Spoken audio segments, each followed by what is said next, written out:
Can you just have some preliminary questions to set Sure. things up? So can you state your full name and spell it, please? Gary Wayne Hanson, O-N, G-A-R-Y-W-A-Y-N-E, H-A-N-S-O-N. Okay. And do we have permission to record this interview? Yes, you do. Where and when were you born? April 20, 1950 in Sioux Valley Hospital, Sioux Valley Hospital. Okay. And what was, you share a little bit about your family history, and so your parents were from Sioux Falls, or did they move here prior to? My mother and father were both born in Sioux Falls. My father's father moved here when he was 14 years old. His parents had homesteaded from Norway and let's see, she was from Norway, he was from Denmark. Okay. And then they homesteaded, on my dad's side, they homesteaded down north of Viborg, about a mile and a half. Okay. And her side homesteaded down around, let's see, DeSmit, I believe it was. Oh, okay. And on my mother's side, my mother was a Brumbaugh. Okay. Her grandfather had homesteaded by Dunlap, which doesn't exist any longer. It's north of Platte. Okay. And her mother is a descendant from the Nova Scotia and New Brunswick's Dixons and Blacks, Okay. who came from Scotland and Yeah. thereabouts. Okay. So, Is there a Viborg? Is there a large Danish? Were there a lot of Danish immigrants then when you're? as a matter of fact, there were a lot of Danes in the Viborg area, Yeah. and so my grandfather was actually born Hanson, E-N. Okay. And interestingly enough, when he moved to Sioux Falls, he was having a challenge as an E-N. Imagine that, just because you got an E-N at the end of your name. So people were treating him. So he changed his name to Hanson, to O-N, so that he would have better opportunities. And subsequently, he was a man of means, did very, very well. Yeah. Helped to start a bank in town here, and apartment buildings, and Okay. started from helping move furniture to making his way up through the line, so to speak. Okay. What was the name of the bank that he started? I don't recall. I do have a copy of the information, the name of it, but Okay. I suspect he did sell his shares. Yeah. So that would have been in the 1920s or early 20th century? Well, he moved here to Sioux Falls in 1914 Okay. with his mother after his father had passed away on the Okay. farm down by Viborg. Okay. And his wife, my grandmother, Alice Elizabeth Dorland, Mhm. she was a long line. I think I go back about 12 generations in the United States. Okay. Her, how many great Yeah. grandparent fought in the Revolutionary War and Okay. Civil War and Yeah. such. So Yeah. my mother's side is a very long line of Methodist ministers, Okay. and when my father, a Lutheran, married a Methodist, it didn't go well with with my mom's mom. Yeah. Yeah. All those denominational categories have become kind of less acute, I guess, over time. Absolutely. Yeah. It's amazing when one looks back at history and the challenges. It seems to be sort of going the wrong direction all of a sudden here. We're segregating ourselves as a nation into all of these different groups, and Right. so much hatred now compared to what it seemed to be, at least growing up. There's Yeah. certainly animosity. There always is some sort of prejudice or bias or such, but Sure. it just seems to have grown like weeds here Yeah. in the past, 10 years, Yeah. somewhere in that neighborhood. But very frustrating. It's interesting, though, to change your spelling of your name because of your fear that I can't get a job if I leave it with the E-N. That's right. Just for me, just 2 generations ago, Yeah. having the wrong spelling of the last name created challenges. Yeah. And then I remember my father telling me, we were strong Lutherans, and he told me, "You will not date a Catholic girl. You will not marry a Catholic girl." And when I did and got caught, he was a colonel in the Air Force, and it was a yes, sir, no excuse, sir. And he dressed me down. I remember walking in the back door very vividly, and he dressed me down just right then. And I said, yes. He told me, you will break this off immediately. And I lied and said, yes, sir. Who was your dad? Was your dad in the Guard unit here? My father was in World War II. He's a highly decorated combat air pilot. He's in the Combat Air Hall of Fame, as a matter of fact. Distinguished Flying Cross, Air Medal with 3 Oak Leaf clusters. He was quite a guy. Wow. Didn't realize it. He was just dad when you're growing up. Right. And then you find out that he's a war hero later on. Right. What did he fly? He flew B-25 bombers Okay. in the CBI, China, Burma, India That's a tough campaign. flying. Forgive me, Sure. my eyes are going to water again. If I laugh, Yeah. I've got to be very careful of that. Yeah. But dry eye, for some reason, is misnamed. Why they call it that, I don't know. So your dad flew B-25s in the CBI. Right. So I'm retired Air Force. Oh, Lieutenant Colonel. super cool. And I was not a pilot, but military history is one of the things I taught. Yes, he did, as a matter of fact, remained in the Air Reserve Okay. for an extended period of time. Okay. He was either in charge of or secondary in charge of at some type of air base in North Dakota for a short Okay. period of time. And I didn't even realize there was one. I don't know of one being there. After he was in China, Burma, India, he came back and he trained trainers how to train pilots for combat because of his experiences. And he was stationed in Waco then. Okay. And my wife's, Carswell Air Force Base. uh, No, wait, does that sound right? I want to say Black Hawk, but obviously that's Okay. that's not it. And Yeah. my wife's father was fought in the Philippines in World War II. So Wow. yeah, So then what did he do when you were a boy here in Sioux Falls? What did your dad do? he was in real estate business Okay.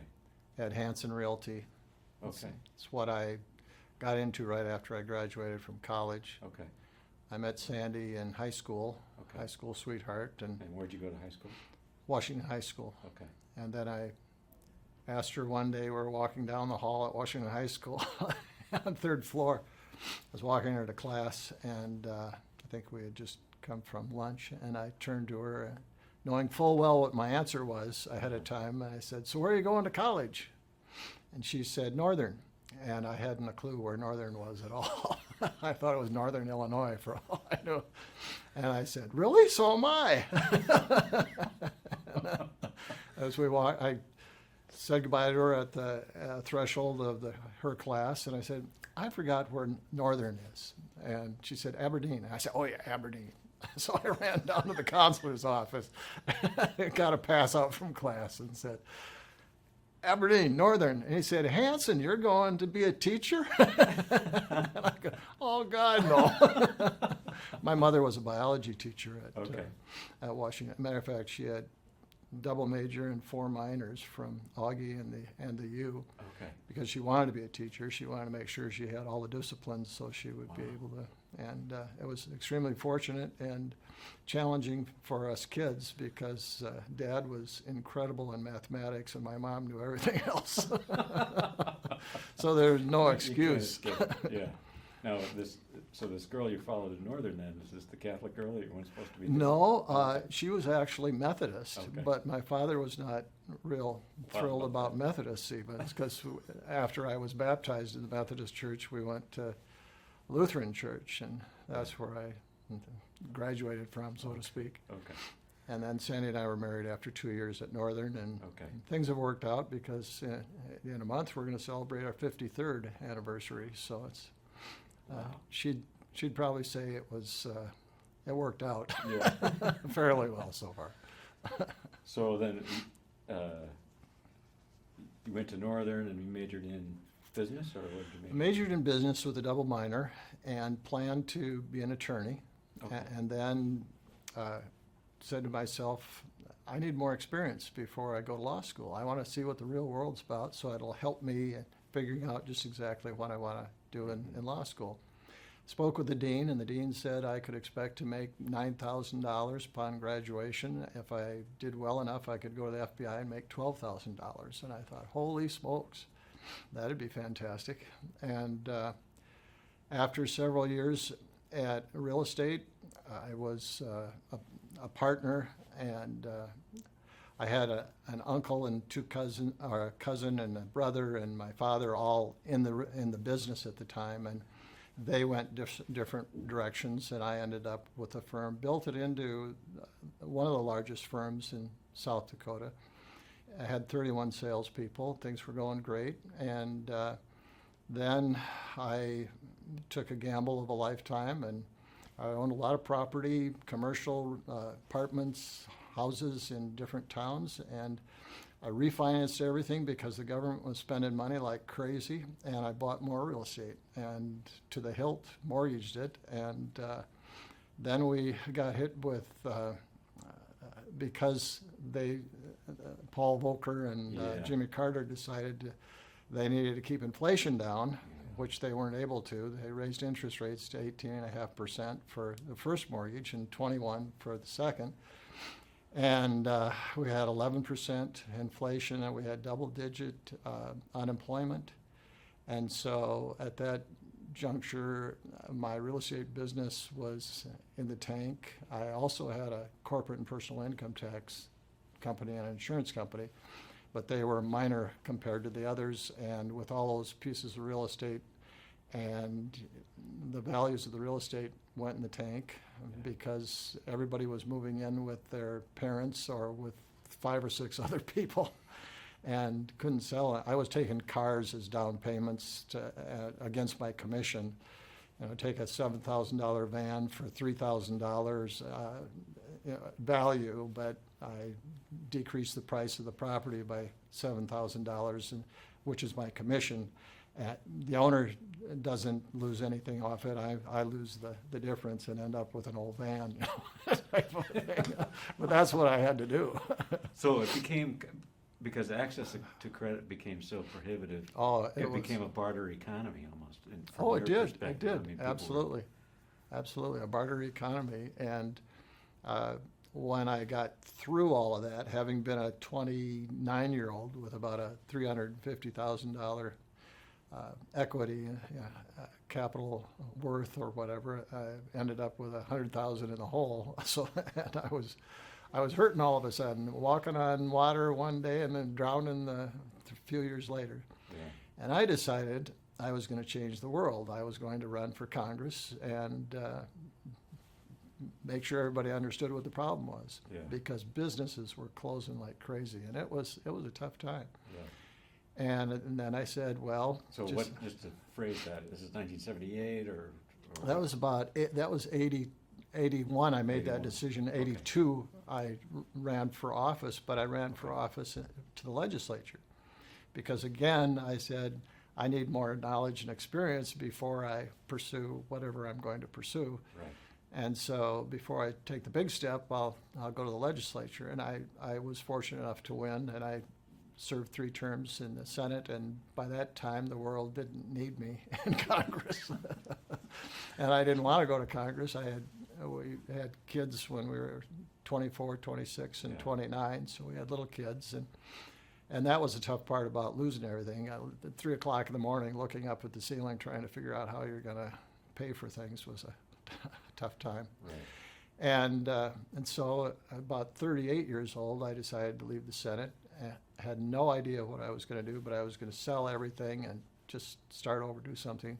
Yeah. Sent for my LSAT again, my law school admittance test. So I was fairly serious about, again, running for law school, and didn't quite know how we were going to do it, but we were going to do it. And then I got a phone call from the president of Citibank, and Fred. His wife's name was Joy. I can't remember Fred's I want to say Lofgren, but that's not it. That's a different person. And he said, I want to talk to you about, and I thought, well, I had announced that I was selling everything. I'm at floor of the Senate, and I said I was leaving. Mm-hmm. And he invited me to Minnehaha Country Club, and I walked into the area and looking for him, and I heard my name, and I looked over, and there was a table of about 8 people Oh. and one empty chair. So I sat down, and I figured, something's going on here, and obviously. And the short of it is that he said, we want you to run for city council, city commission at the time. It was a 5-member commission. Yeah. He said, we need somebody with business experience there because the present person who's the finance director just didn't have good things to say. And I'm a very religious person, and I said to myself, well, this is what I want to do, apparently. And how often does that happen? That's kind of a dream if you're running for office and all of a sudden you're being recruited. Yeah. That hadn't happened previously in my 6 elections as I went through the Senate. And so I said, yes, I'll do that. And they all just kind of went like that, we screwed up. That was too easy. Yeah, that was too easy of a sell. This guy's not the one we want if he's jumping ship that quick. Uh-huh. And then I explained, no, I really have, it's an open door. It's something I explained why. And I got into the election, and there's a lot to each one of my elections that I could talk about. Yeah. But every one of them had some, well, they all had risk, but they had some real interesting dynamics to them. And this particular one, my opponent held a press conference and attacked me, and she believed them to be true, which they were true, which she was saying I didn't pay my real estate taxes. Oh. Well, I had paid them a month late. Oh. Excuse me. Yeah.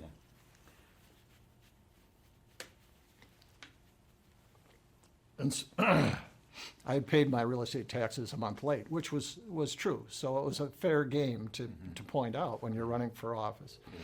Yeah. The problem was that I escrowed my taxes, and Home Federal had not paid my taxes on time. So I called them and said, what's going on here? Yeah. And I owned 2 fourplexes up in Crooks, I believe it was. Okay. And might have been Lyons, but I'm pretty sure it was Crooks. And there were two fourplexes. In each fourplex, there happened to be there were a number of single mothers living there, and they had some pretty serious medical challenges and couldn't pay their medical bills, so I was helping them through. Okay. You can imagine how that sold. I called them up and told them, these are the facts. I'd like to have Dave Krantz from the Argus, he's doing the story. Okay. I'd like him to be able, you can remain anonymous, but I just would appreciate it if you'd explain what's going on. Yeah. Well, to my surprise, they both said, no, I'm happy to give them my name. So they did. And of course, then when that was in the paper, that Gary gave these 2 single mothers who had kids and medical problems, and I was letting them go on their rent, then of course, the world changed real quick. Yeah. Wow. So you have to know what you're doing when you're running for office. If you start shooting at somebody, you better make sure that you got all the facts straight. Now, she had her facts straight, but she didn't know the underlying factors. Yeah. So it was very, very fortunate for me. Yeah. So you were in the state senate from when to when then? I was elected in 82, 84, and 86. Okay. So my last term would have been in 88. Okay. Well, and those, you mentioned the Volcker interest rates, and that impact a lot of folks. The farm crisis certainly. Absolutely. Yeah. So what were the bills and what were the issues then when you were in the state senate that attempting to, I noticed in your record you're in the taxation committee and some of these Judiciary things Committee, Transportation Committee for a short while.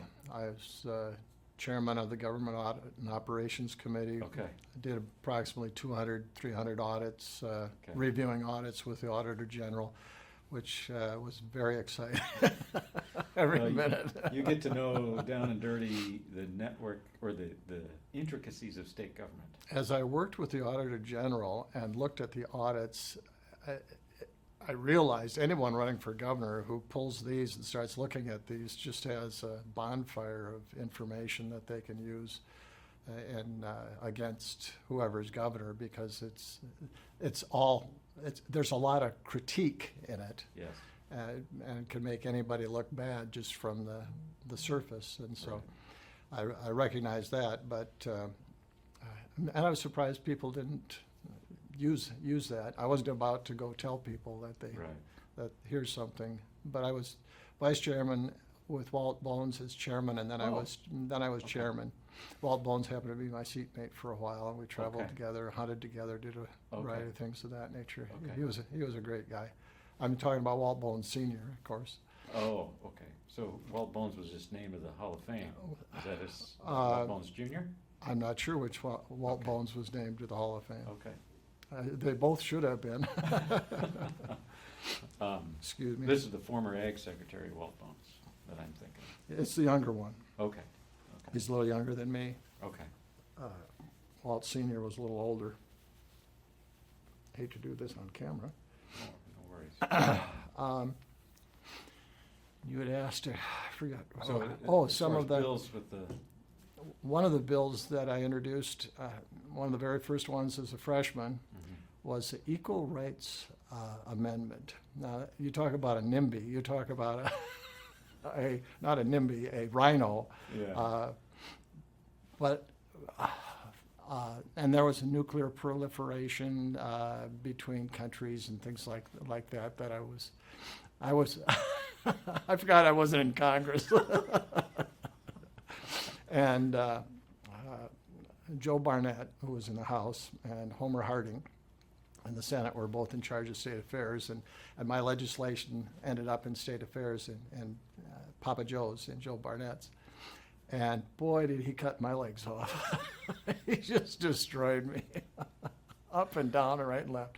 He had so many different tactics to use because he was chair. Yeah. And here I am, a freshman senator, trying to, and it was not good. I just got blown away. But it taught me so much, and Homer was so decent about it. He came to me with he said, we can do this instead, and had a different draft all written up and all this other. And Joe stopped by. We didn't have offices in those days. Yeah.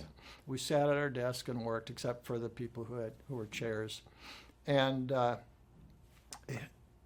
Joe invited me out for breakfast, because I still do. I work till like 1:30 at night, and I was sitting at my desk late at night. He came over and said, "Let's go have breakfast." And I don't know what time it was, but we just went 2 blocks away. There was a place, and boy, I just it was one of those conversations I wish I had a recording of and a pen and paper. I paid as close attention as I could, because he was just I knew then why they called him Papa Joe, because he was like a father at that point. It was saying, "Gary, here's some things that'll help you out as you go through the processes." Very, very kind, very thoughtful. But, a guy just killed me in committee. And but he was just the most decent. The same way with Homer. They're both just extreme gentlemen. Yeah. Matter of fact, McKellips, who was a minority leader, the Democrat, and he was just the most pleasant fellow in the world. And frankly, there was real good camaraderie in the Senate. The Republicans had about 24 votes at that time, 25, and yet there wasn't the animosity. It was more of a sisterhood, brotherhood, fraternity, sorority type of relationship. Okay. And you don't see that so much anymore. It worked well.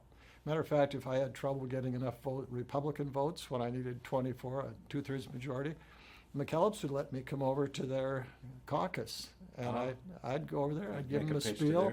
I'd pick up enough votes, a few votes there, and be able to pass my legislation. Yeah. So it was, and as a matter of fact, that reminds me of Henry Carlson. At that time, there were 5 people elected at large in the city of Sioux Falls. We Yes. didn't have districts. Okay. We had one district where 5 senators and 10 House members. You could vote for 5 and 10, respectively. And Tom Kruger and Henry Carlson, I believe it was Dr. Giebink, and it might have been Keith Paisley, were the 5 of us senators that were elected. And there's so many stories about Governor Janklow. Yeah.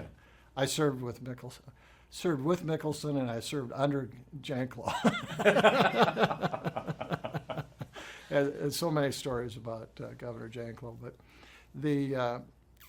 he introduced legislation because Citibank was new. Citibank was paying a tremendous amount of bank franchise tax, and the way the laws were written, all of that bank franchise tax went to the county in which they resided, and so it was all going to Minnehaha County. Well, Janklow introduced its legislation so that it would go to the state general fund and be spread apart. Well, the 5 Republicans got together from Minnehaha County and decided we were going to fight it.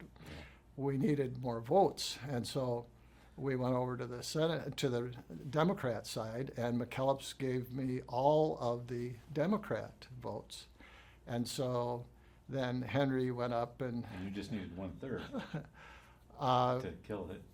To kill. Well, we needed, I forget how many we needed, because it was a appropriations that Yeah. he was changing, but I think he was changing it where he only needed a majority vote. Okay. And I'm not sure just how he was doing that, but he was doing it.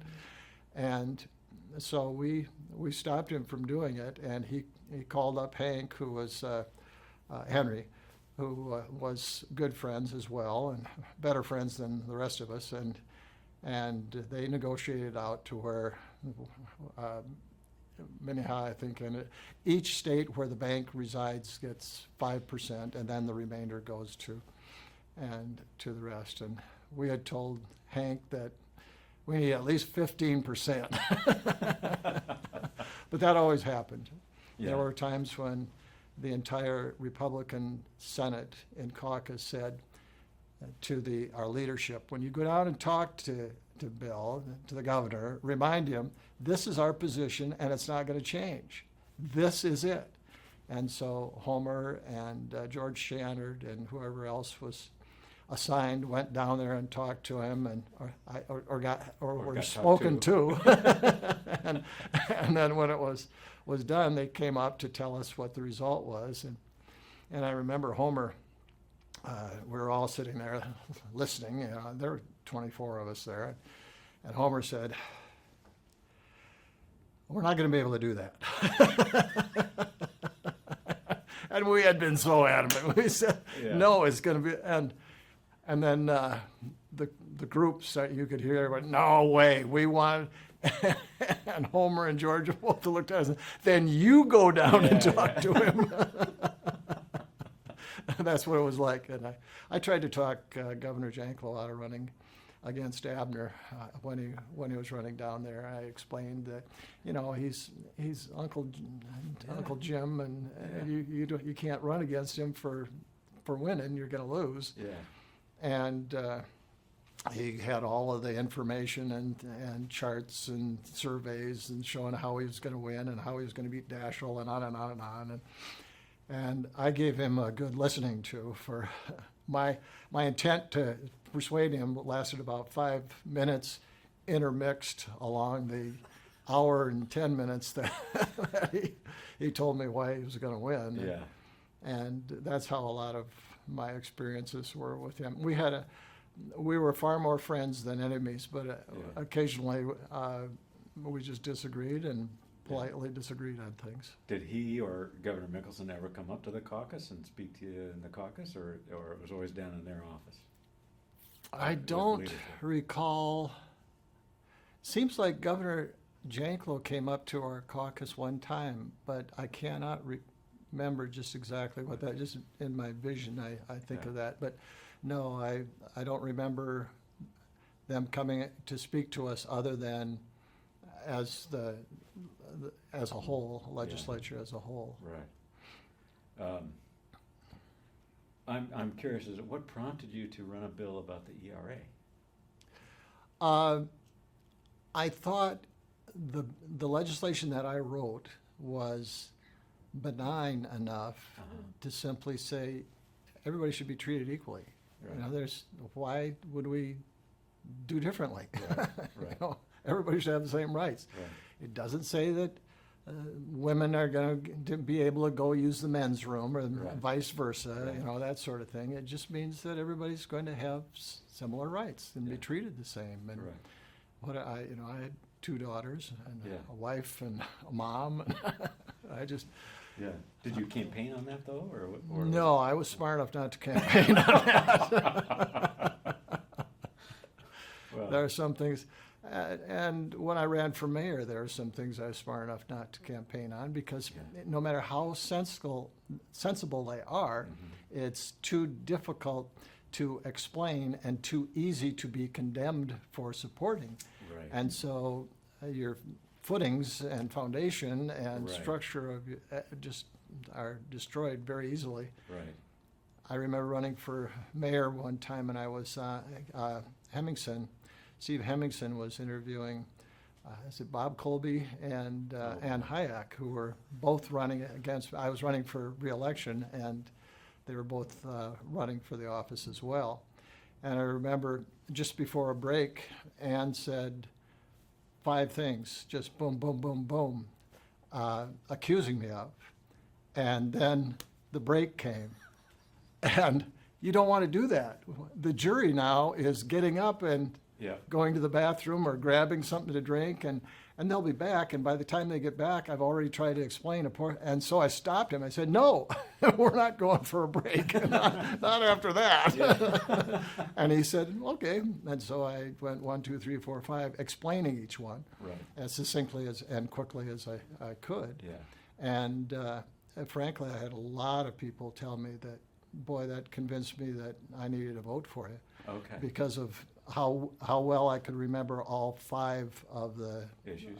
as I went through and explained the issues Right. and the answers that I was able to give on them. So it was Right. it worked very well, actually.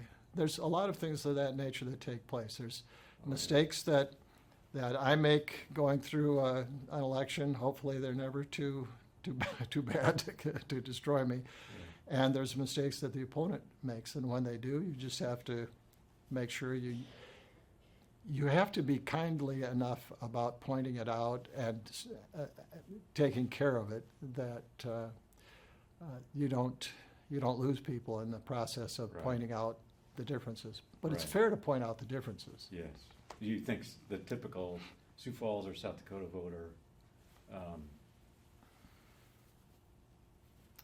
has a lack of tolerance about maybe pointing it out in a mean-spirited way, or maybe mean-spirited is too strong, but even in a negative way, to say Well, and in the past, when I've been running for office, I have found that people are fairly tolerant of explaining what the differences are between myself and my opponent. I try to stay away from that for the most part and just tell them, I'm a nice guy, here's my record, this is what I'd like to do if I'm fortunate enough to continue in this office or to obtain this office, and just leave it at that. And I found that that's what people want to hear. They don't want to hear fighting and people beating up. And I sort of went to school, so to speak, on the Bill Janklow, Kermit Sandy election when they were both running for Attorney General back in the 70s. yes. And they attacked each other, just went after each other. And the polls showed them at a certain level, like Kermit Sandy's here, so now he's going to attack Janklow, and Janklow came down a little bit. Well, then Janklow attacked Sandy, and they started going like this. They both started, Yeah, yeah. they started losing. very similar to the Steve Kirby and Mark Barnett election when Governor Mike Rounds was running for election. That was a situation that I was intimately involved in, not because I wanted to be, but because they involved me in it. But I went to school on that election, and I went to school on the Nixon-Kennedy debates back in the 60s, because as a Republican, Richard Nixon in the debates was sort of repulsing me a bit, and I was a teenager at the time watching this tape transfold, and Kennedy, on the other hand, was trying to be charismatic, cordial, friendly, which attracts a younger person certainly. And I found that the way Kennedy handled the press, as opposed to the way Nixon pushing the press away, that's not the way to an election. And that's. So how old were you in 1960? I was 10. Okay. So you remember watching that debate on TV? I remember watching black and white, watching the perspiration come down from Richard Nixon, and it was an interesting. I was trying to gather and understand. I came from obviously a fairly political family. If at 10 years of age I was watching the debates.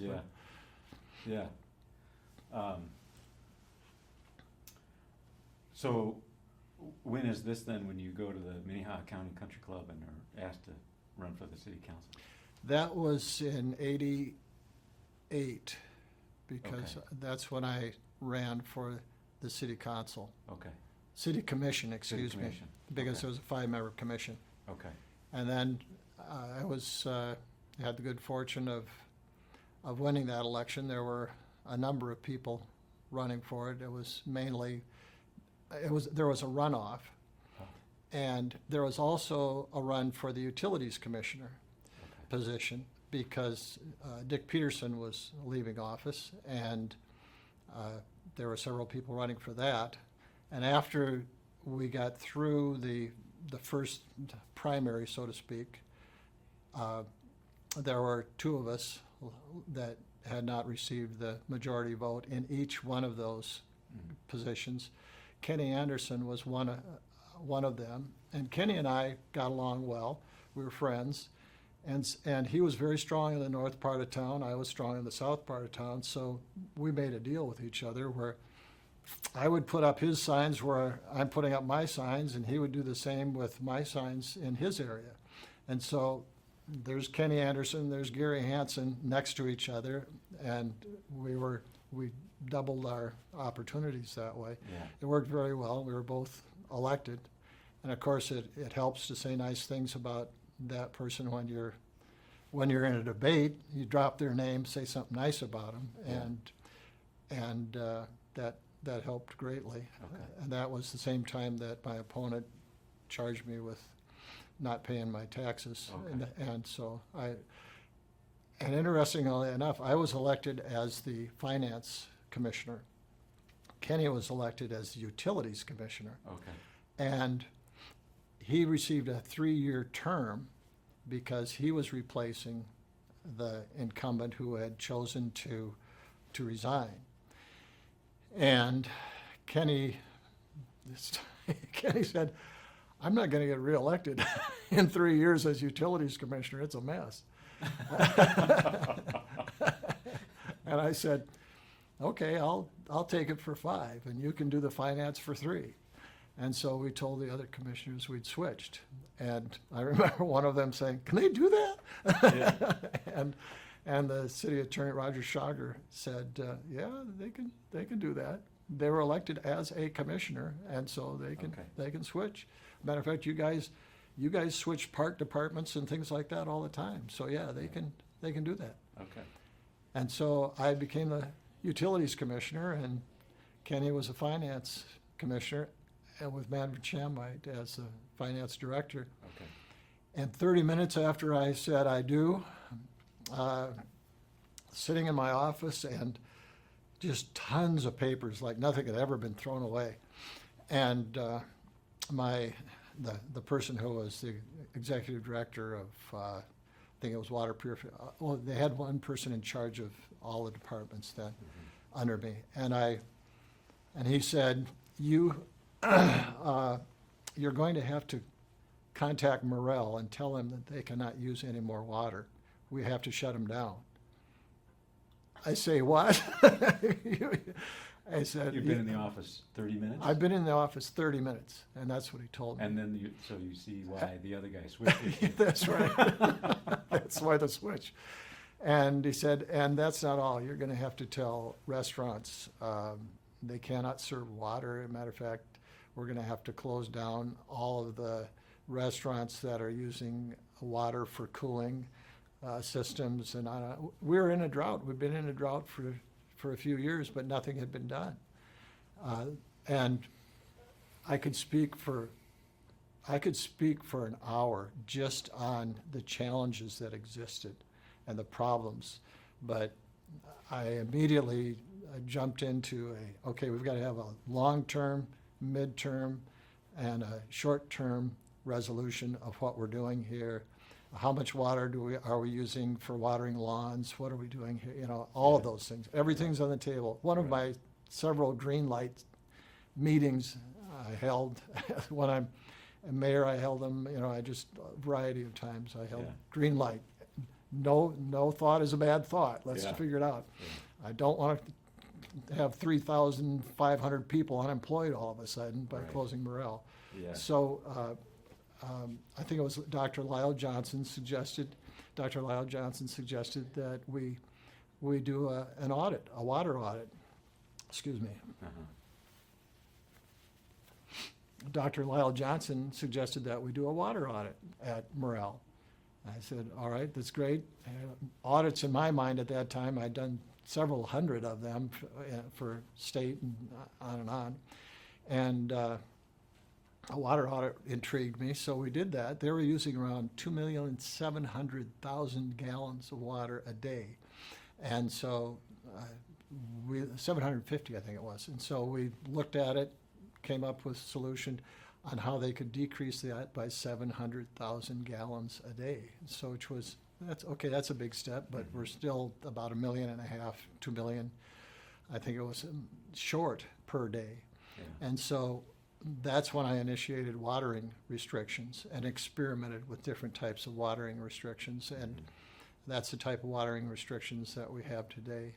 And then I implemented a block rate on water usage so that the first block of a certain quantity, volume of water that's used is at this price. Then when you use above that, there's a higher rate for the next volume and a higher rate for the next volume. And that helped to get people to economize on water usage. The watering restrictions, providing for watering on your day of the week, so to speak, saved greatly, really cut down a lot on water usage. So we were able to make it through on that basis, but with the town having any capability at growth at all needed additional. And that's how the Lewis and Clark Regional Water Supply came into being. And that was interesting too, because Assad Barari contacted me, who I forget what his title is now, but he suggested a pipeline to the Missouri River, which I guess I was talking about it and figuring out that's what we had to do because we had a certain amount of water rights. And he found out about it, contacted me, told me that I should contact the other folks around the area that they might be interested in it with the South Dakota Rural Water. And so I contacted them and had a meeting put together. We went out to the water reclamation plant. I had about 80 people there, and I started doing the pitch and saying trying to sell them, to tell them this is what we need to do. And they're sitting there looking at me like I'm crazy. And I get done, and I said, okay, what do you think? Who's interested in it? And they said, where you been? Because this is what we've been pushing, and the city's been telling us no, that they don't want to do this. I said, you're kidding me. Hallelujah. So it was an open door, essentially. So we got together, we started It was called the Southeastern Rural Water Association, and then we changed it to Lewis and Clark Regional Water Supply System. And it's a $700 million project now. After I became mayor, I stepped down as the chairman of the board. Yeah. And they've done a wonderful job with it. But it's taken a lot of trips to Washington, D.C., and we went up to, it serves portions of Minnesota, Iowa, and South Dakota. Right, So right. the legislature in all three states, we worked with them and Yeah. got caught in a blizzard, 12-inch blizzard on the way back from St. Paul. Ended up in Windham, Minnesota for 3 days because of that. Just lots of fun times, exciting times. But it's providing potable water now to all but I think maybe 2 of the 21 thereabouts entities that were our members. Okay. So is Lewis and Clark Water? It's a cooperative, or it's an independent association, or how is it structured? It's Independent Rural Water Association, yes. Okay. And has members from, I believe it's 21 different rural water systems, municipalities, Okay. as such. So, and Nebraska, South Dakota, Iowa, Minnesota. Nebraska's not a member of it. Not- Iowa, okay. Minnesota, and South Dakota, Okay. portions of. And how far north in South Dakota does it run now? Is it up to Madison? Seems like it goes as far as Madison. I haven't been, I don't think it goes to Brookings, but it's been a while since Okay. Right. I go to the annual meeting, but. Yeah. Well, so who was this kind of begs the question, who was the previous mayor and city council that Well, that was, refused to, or that actually, was just like not looking at the problem? that's the reason why the utilities commissioner resigned. He was under so much pressure not to spend any money, not to raise rates. And he just couldn't bring himself to do that. And Loila Hunking, Don Skadson, Jack White were also commissioners, and one other commissioner, the one I ran against. And he just couldn't bring himself to raise rates. So if it doesn't break, don't mess with it, Yeah. was the call. And when I got in and saw all of they couldn't fight a fire in various portions of Sioux Falls. They absolutely could not. They had 7 pounds of pressure, and that was it. They wanted to water their lawn. It was 2 feet. Sprinkler was 2 feet. They wanted to take a shower. They better get up in the middle of the night so that they can have an opportunity to use the water. It was horrible.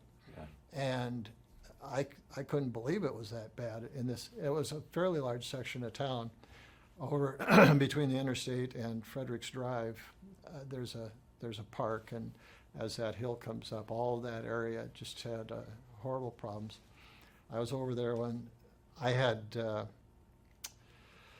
as many folks, including the fire department and public works people, out in various parts of town testing the pressure from water hydrants to watch and see different times of the day to see what the pressures were. And those were the first places we had to go to try and fix them.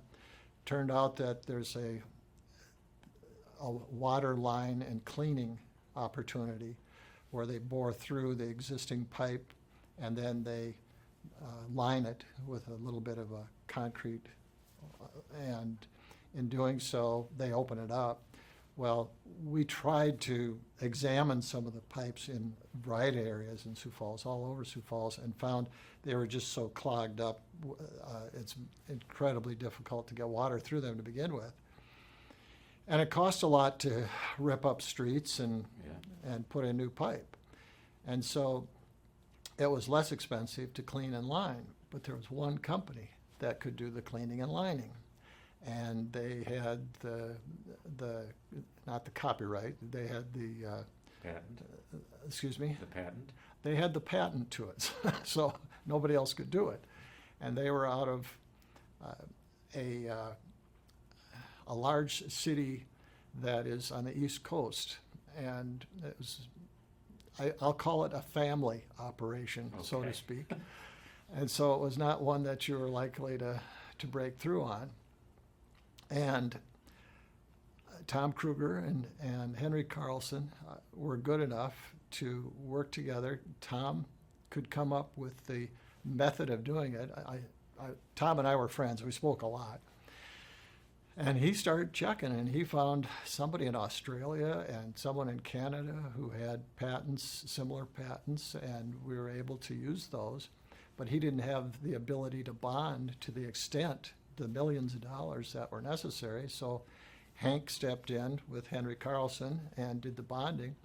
And they put in bids, and their bids were, the bids previously were so close to tearing up the streets, as opposed to tearing up the streets and putting new pipe in, just enough so that you didn't want to tear up the streets, but they were still way too high. Well, the Kruger and Carlson were able to, I think, more than half that price. And I'll never forget, it was over the years, they saved us $4.7 million. So Wow. that was a great partnership. In 1980s, $1 million. That's In the that would be the late 80s? the late 1980, we'll say 89, 90, 91 that they did that. Okay. Saved us $4.7 million. Yeah, So that was a big save for us Right. back then. right. You talked about communication and so forth. So how do you, when you're a half hour into the job and you're facing these stunning, surprising, and almost insurmountable and the complex things down to bonding and so forth, how do you explain this to the people of Sioux Falls? We might be ripping up your streets, why your water pressure is low, we're not sure we can fight a fire in your neighborhood. How do you share that news with the public? Yes, Or that's a great or do you? question. That's a great question.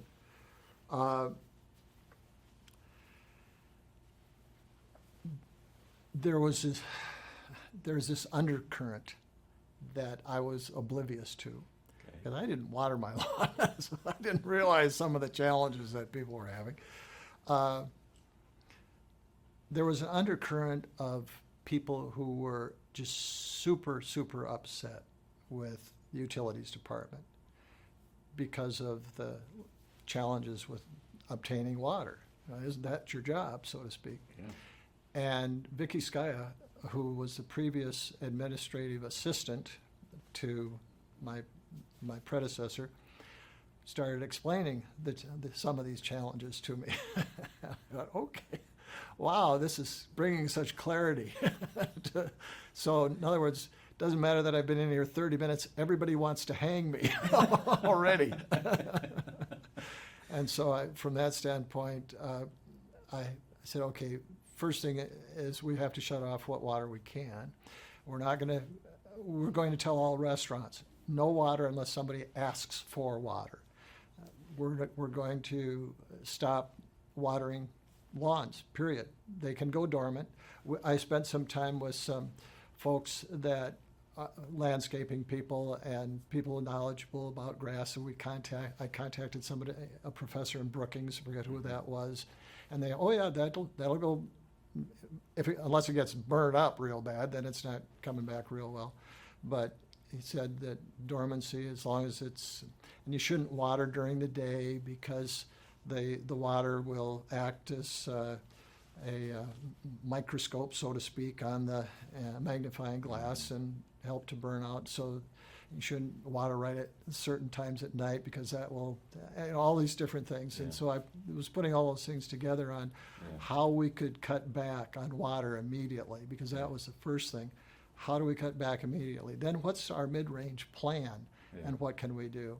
Right. And then I found out the well field, the rainy wells, which have horizontals coming out from the well itself. Those hadn't been maintained. There was a diversion ditch which was never used, which we had to clean out first because it was being used as a junkyard basically.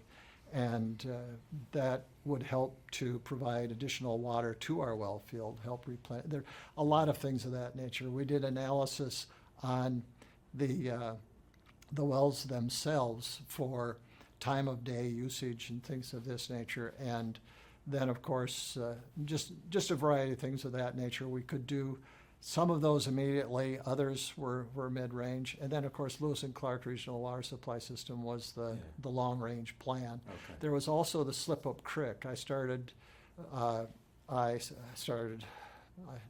it was the citizens' money I'm spending, purchasing land north of Sioux Falls so that we could have Slip-Up Creek. I had the idea of having a large lake in that area, having a dam. I had some analysis done on the land in that area. Okay. I had analysis of the bore samples and such to make sure that a dam would function and we could build a large reservoir, about 6 miles long, and at its widest width was only about a half mile or 3/4 of a mile. Okay. Might have been a mile. I'm trying to remember that, but Was it built? I couldn't buy enough of the land while I was in office, Okay. and subsequently another mayor sold some of it. Mm-hmm. And as a matter of fact, that's where the Veterans veterans, my father's and mother's columbarium is now on the same property. Okay. So life changes. Yeah. And so it was a real exciting challenge to go through it. And you asked me, what do you do? How do you get people? Explain that? So I'm interested in your first full commission meeting in public as a commissioner then, when you kind of are now confronted with the enormity of the problem and its complexities. How do you roll this out? To do everything costs money. Yeah. And to do everything takes politics. Something that I was half familiar with as a business person. The political part of it as a business person owning 3 businesses, I could see what the problem was. I could decide the solution to it after analyzing it, and then I could do it. And I could do that in the same hour in some cases. Right. Well, you don't do that in politics. No. You figure out what it is, you bring all kinds of people together who have an interest in it, and then you find out that there are other people and organizations, whether it's the League of Women Voters or whomever, who have an interest in it as well, who want to be a part of it, who want to take ownership. And so you start working with all those folks. You have the other 4 commissioners who are sometimes just totally intransigent to anything that you might want to do. And so you work through all of those processes, because then you have to provide that story to all of that group and get them on board, and then you present it in a public forum, and you have to have the financing lined up or figured out at that point in order to do it. And then you still will have the consternation of some folks come up who are they're just opposed to it, whether it's the environment or whatever it might be. Right. So then you have to work through that process. And there's always somebody, especially when you're mayor, there are people, there's always someone, if not 3 someones on the council, the 8-member council, who are just hoping that you fail. Because, and in some cases, they kind of help you along to fail, because if you do, then their star might get a little brighter, and they may be able to step up and become mayor. So, and that's an interesting thing about I love to digress when I'm talking. Sure. Interesting thing about politics. You'd never want to, I shouldn't say never, but I can't imagine that you would ever want to start a company and say, okay, this person's elected as the CEO, and the 8 of you are members of the board of directors. And if this guy screws up or gal screws up real bad, one of you gets to be gets to be the CEO. Oh, great. Well, then I'm going to make sure that he fails. And that's the relationship with some. Now, when I ran for office, there was one person who I thought I was going to be best friends with because we'd been friends since we were kids. And we weren't friends once we got into the chamber for some reason, always getting shots. And there was another person who happened to be a Democrat, and as a Republican coming from the Republican sphere, I didn't want politics in city government. Yeah. There shouldn't be politics, just like the PUC. There shouldn't be politics in the PUC. You know, it has to do with utilities. Why should we?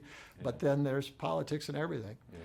And so Mary Galensky, who was a strong Democrat, and I got along probably better, and I got along really well with I would say 95% of the time with everybody except maybe just the reverse with one other person. And Mary was just, she and I were best friends.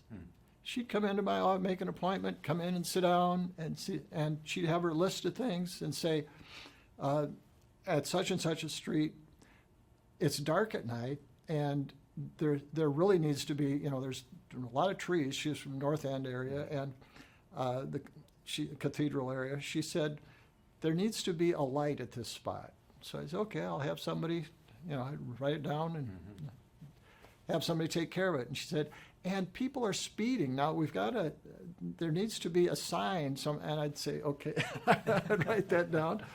And, that's one of the neat things about being mayor. I ran for office because I wanted to enhance the quality of life in Sioux Falls. I'm an ombuds person. I want to solve problems. I want to make life better. My children are going to live here, my grandchildren, my folks were, and Sandy's, for generations. This is my town. I want to have and so to be able to see things like that, like the golly, what's his name? He was, before Krabanoff, he was in charge of Sioux Valley Hospital, the president there. And he came in to me and said, somebody's going to get killed walking from that parking lot to the hospital. We need a traffic light. And I said, well, we've got a traffic light at Western Avenue and 18th Street. I can't put one just a half a block away. Yeah. And so I decided, we could put a hand stop there. You press the button and people can walk across the street. Yeah. And even though there'd be a lot of that. And I called in the engineer and to explain, my chief of staff, the very best decision I ever made in my entire life. Now, on my fourth digression here, Dean Nielsen, wonderful, wonderful guy. Second best decision my entire life was asking Dean Nielsen to be my chief of staff. The best decision was asking Sandy to marry me. Professional decision. Yeah. Professional decision. Yeah. And he said, the engineer's got a problem with it. And I said, well, geez, tell the engineer I need to talk to him. The engineer said, there aren't enough warrants. Warrants? You need warrants? And I said, yeah, what? Explain. And he said, well, there have to be a certain number of traffic accidents, certain, injuries, things like. And I said, so you're telling me that somebody's got to get killed here before we can, somebody's got to die at this spot before we can put up a. And he said, yeah. And I said, no, put it up. Put up. And he said, well, it really shouldn't be a hand deal. And I said, okay, what are you suggesting? And he said, I'm suggesting that you don't do it. I said, okay, put up a blinking yellow light. No, I will tell them to put up a blinking light. And he said, I can't sign off on that. I said, I will sign off on it. Give the papers to me that you normally sign, I'll sign them. He said, okay, so I did it. So I did it. Somebody's got to be responsible for that. Right. Now, if somebody doesn't get killed there, it's my fault. That's what I said. And the same thing happened, is it 40? Oh, it's about, gosh, 41st and Southeastern Drive down by John Harris School. Is that Okay. 41st or 47th? I forget. 47th, I think. And, you know, kids are going to that school, Yeah. and it's getting to be busier and busier corner. And same thing, there aren't any warrants for it. I said, I'm not waiting for kids to get run over. Yeah. Bring me the paper, I'll sign it, Right. and you put up. Dan Greblis was the council member that came to me on that one and said, we really need a traffic light at that corner. That's going to be a problem. Yeah. And I said, okay, that's the cool thing about being mayor. Yeah. I can do that. So when did you run for mayor then? I ran for mayor in when they changed the form of government. Okay. Having the experience of being there, as long as I had knowing who the players were, Yeah. I felt I could do it. And there were 7 people running for the office.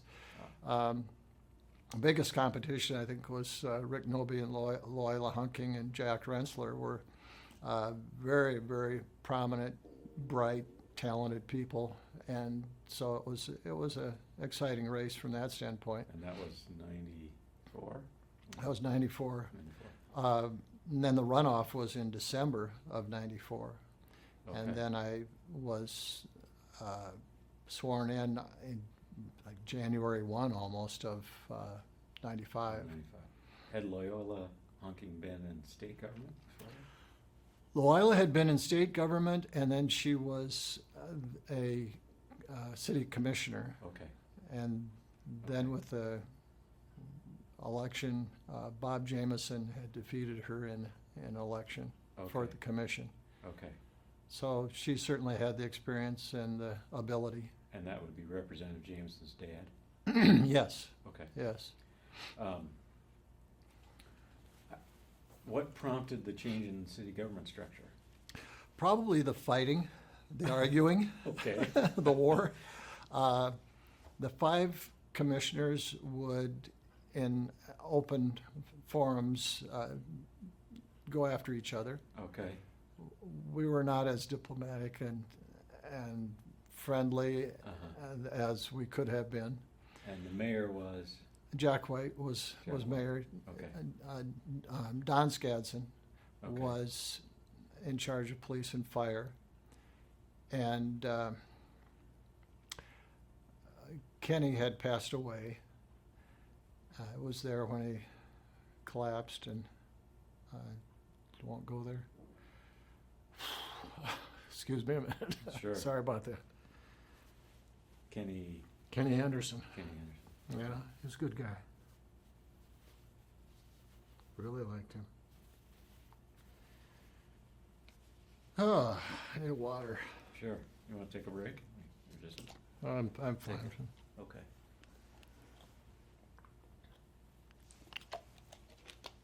And Matt Staub had taken his place.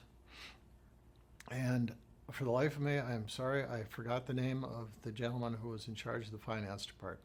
But Mhm. there's an ice cream that has the very same last name. Okay. Sealand or something like that. Stensland? Stensland. Yes, Stensland. Okay. Thank you. Yeah.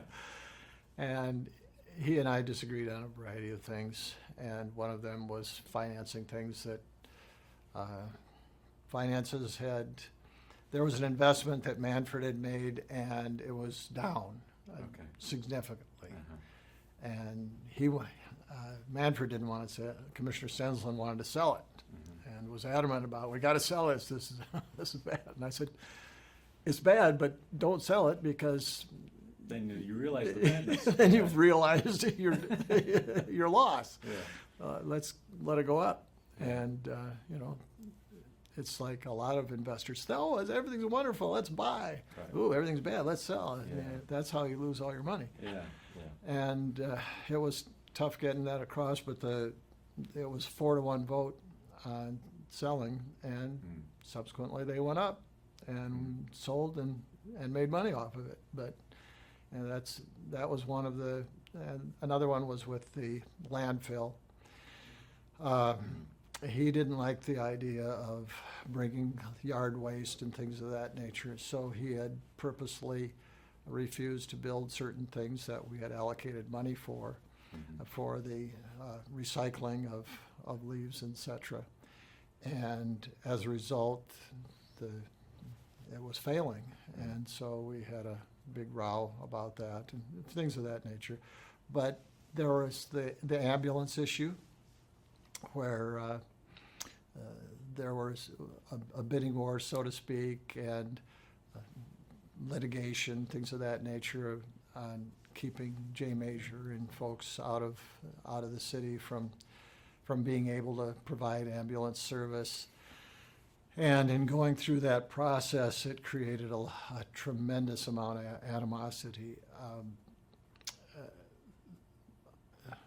One of my vehicles had the oil drained from it at night, and they did a very good job because Your personal vehicle? yes, one of our personal vehicles, and they snuck in our driveway, which was not difficult because there was a 6-foot wall next to our driveway, overgrown with whatever, and that end of the, and then the garage is extended backwards, and our house is on the other side, so it's very secluded, and at that time, it was a secluded.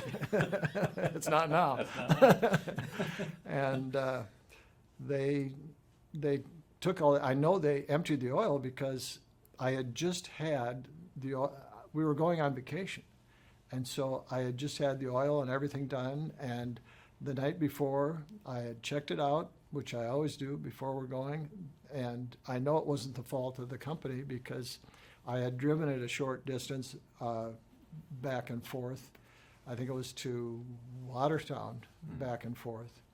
It might have been Chamberlain, and no problems at all, no heat or anything of that nature. So at night, just before I'm checking the water, checking the fan belts, all this, we're going to go on a long trip, and everything's fine. So next morning, we're on the interstate, and all of a sudden, Sandy's driving, and she said, the steering wheel's tight, I can't, and the engine's dead, and she gets over the side of the road, and I check, there's no oil. So your engine seized up on the interstate? It froze up like crazy from the heat. Of course, it just welded itself. Yeah. And 12 of our windows were broken in our house. It was, and people took sides like you wouldn't believe. Our house was broken into. There was a guy that was calling and saying he was going to shoot our kids, and not good. Not good. Not good at all. And were other commissioners getting treatments like this? I don't know. I didn't share any of mine. Okay. I found out when I was mayor that there were some Looney Tunes out there that they're just out there. Yeah. And there were times when people would have, well, do you have guards? Do you have someone protecting you? Do you have, some guys in suits or whatever, dark glasses, or do you have anybody? I said, only on rare occasions do I do that, when I think I'm speaking to a group where there's some real firebrands in it. And, but other than that, I said, I go to baseball games and basketball games, and I'm out, I'm mowing my lawn and doing whatever, and if somebody wanted to injure me, that's the way it is, and that's the way it's got to be for probably 99% of the people who are in office. That's just the way it is. Right. But when I was mayor, I had to stop announcing in any way that I was going to be out of town, because I couldn't even tell my fellow council members, the 8 council members when I was mayor. I just told my chief of staff and Vicki that I was going to be out of town. Vicki Skya, she remained my assistant through utilities and being mayor, and so I couldn't tell anyone because there were these people that would call. There was one guy that was calling, and we finally caught him. He was. Back then, you didn't have ID on the phone. That was unheard of. That would have been just wonderful. Yeah. back then you had to contact the police department, who contacted Ma Bell, who then would have you write down every time you got a bad phone call. You'd write down the time, and then you'd give that to the police, and the police would check that. And then that's how you found out, how they found out. They didn't tell you who it was, Yeah. but they'd find out who it was, and then they'd take care of it. Yeah. And, excuse me. Might as well take them both at the same time. And so there was this one guy, Sandy and I were in San Diego for, I was on the South Dakota Municipal League's Assurance Association, providing insurance to townships and municipalities and counties. And we were at a meeting in San Diego, and I got a phone call from our youngest daughter, who was, I think, in grade school at the time. And she said, Alicia, our oldest daughter, is sitting on the stairs to the upstairs, and she has a gun. I said, may I speak to Alicia, please? And Alicia came to the phone. I said, so what's going on, honey? And she told Stacy to go to another room. And I said, okay, but Stacy's going to need to know, too, what's going on. And she said, well, some guy called. He said he's got a shotgun. He's coming over. He's going to shoot us. And I said, which weapon do you have? And she said, I have my .6. She was a hunter. Yeah, let me take care of that first. Sure. She had her .6. And I said, sweetheart, there's a lot of things here. Have you called the police? She said, yes, I have. And I said, well, okay, that's good. You don't want to use an .6. An .6, if you even, and you understand this person would have to break down the door first, and by then the police should be. And she said, well, yeah, they're watching the house. And I said, okay, you probably don't need that weapon, but understand if you ever did and that person broke in and you shot them, you're also, that projectile is going to go through that person, the house next door, the outside of the house, a couple of the walls in the house, and then go maybe through the back of the house. So you don't want to use that, ever. That's for deer, when we hunt deer. Yeah. Deer. Out in the big wide country. Yeah. And she said, I'll get a shotgun then. And I said, you probably don't need either one. But if you were to use something like that, that will live with you forever. So it's best to let the police take care of it. If you ever have to, then you should use a lower gauge shotgun, because you don't want to kill a person, you just want to stop them. And she said, okay.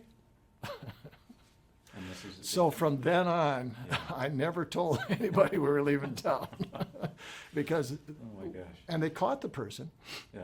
but then it must have been a year later, we started getting calls from another guy Yeah. who was saying that he was going to come and kill our kids. Yeah. And they caught him finally. Yeah. So, you know, it's not all fun and frolic. No. Well, and it strikes me that in the 90s, the town is growing. It's starting. It's what has become today, I think. When would you say, with Citibank's arrival in the early 80s and so forth, and the population really started, I mean, for the past decade now, maybe longer, there's been 4 or 5% growth every year to the population of Sioux Falls. When would you Excuse me. say that, As I get older, I get more emotional. yeah, I can't talk about some things, even think about Vietnam and things like that. yeah, Okay. Interestingly enough, we had a population of somewhere around 80,000, I think it was, back in 80. And I'm thinking we had a population around 90,000 in 90 and 100,000 around uh-huh. 2000. But I'm sure it's skewed a little bit differently from that, but Yeah. it's somewhat of a barometer for me. And we crossed the 100,000 mark during the commission form of government. Okay. When I left office, we had about 134,000, and now we have somewhere in the neighborhood of 200 plus thousand. Yeah. We grew substantially after hitting the 100,000 mark. The 100,000 mark sort of told everybody we're here, Yeah. and that's when a lot of companies, national companies, started looking at us. Okay. God, I'm running here. Yeah. You don't have a guy to powder my face, do you?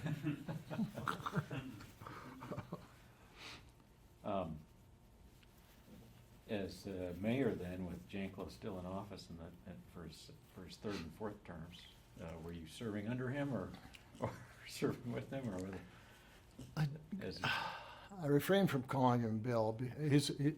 I would classify him as a real friend, so Yeah. I'd call him Bill. But Yeah. in complete respect to him as governor, he earned being the governor, just like Dr. Vollen, our next door neighbor. Another digress. Yeah. I was 5 years old when we moved in next to the Vollens, and Okay. Dr. Vollen was a really sweetheart, a wonderful family, every one of them. And one time as a kid, I was standing at the railing, and he came driving up in his white Jaguar and got out to go inside, and I said, "Hello, Mr. Vollen." And my dad opened the door and said, "Come here." And he said, "He's a doctor. He earned it. Call him doctor." Uh-huh. And yes, sir, no, excuse, sir. Yes.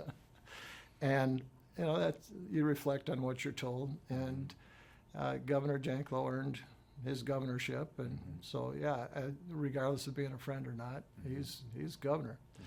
And it was real intriguing, the experiences of being mayor and having him as governor.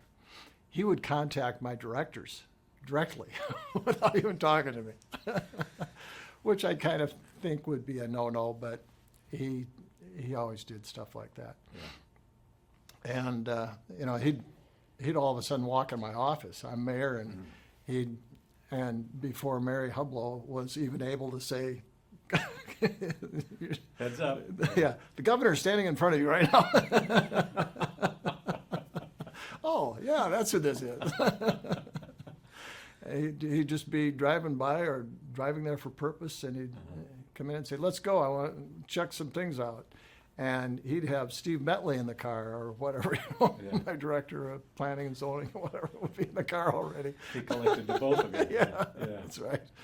And so the relationship was interesting. He called me up in meetings. I'd be in a meeting, and he'd tell whoever it was, "Go get him. I want to talk to him."